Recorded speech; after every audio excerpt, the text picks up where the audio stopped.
Well, the father who spoke out against the ban there, Khizr Khan, joins us now.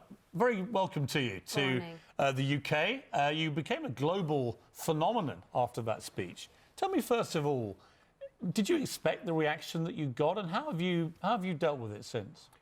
First, thank you. I'm a fan of your program for many years, and yours, Piers. But to answer your question, no, we were not expecting.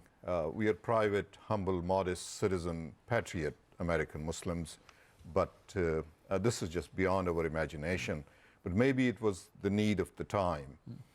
This is my coming to London and then moving to Oxford. This is my 107th appearance before the audience, speaking about what has taken place since campaign and since election.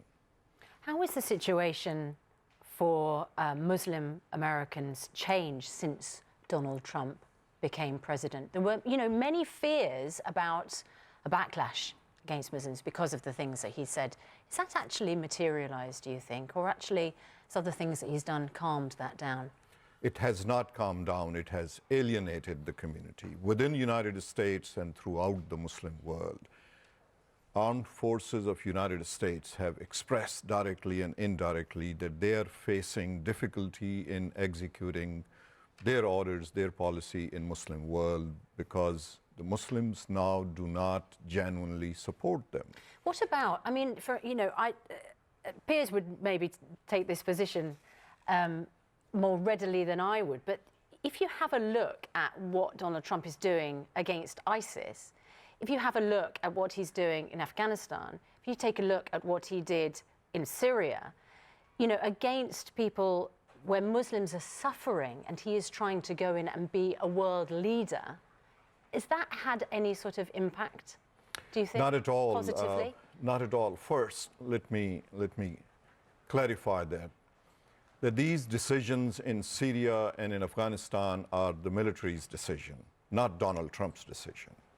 His lack of understanding of these issues is, the world is aware of his incapability of being familiar with these decisions and with these policies. So those are militaries. We support our military. We support their decisions. And we rely on their patriotism and on their decision-making to guide this president in the right direction. Let me ask you this. You've been in Britain just briefly on this trip. There's been a big debate raging here about the assimilation of Muslims in Britain, right? In America, I think there are 4 to 5 million Muslims. They live by and large very easily in America. The assimilation has been very good in the last few decades. Here, it seems to be a bit more fractious. A lot of contentious issues like, should women be allowed to wear the full burqa and so on? What is your view from what you've seen of Britain so far about what we should be doing? Look, Europe had been center of enlightenment, center of freedom throughout the history of mankind. You cannot assimilate by legislation. You have to have an environment of encouragement to assimilate. And to those who resist assimilation, the purpose of moving to a free world is that you assimilate. Does the burqa prevent assimilation? But this is something very personal, something personal decision that a person has to make. But generally speaking, my humble suggestion, my humble opinion had been that when we move to free world, we come to become better. We come to adopt things that were not available. Otherwise, why would we immigrate? Why would we come to a place which had been leading the mankind with freedom, with enlightenment, with moving us forward instead of pulling us back?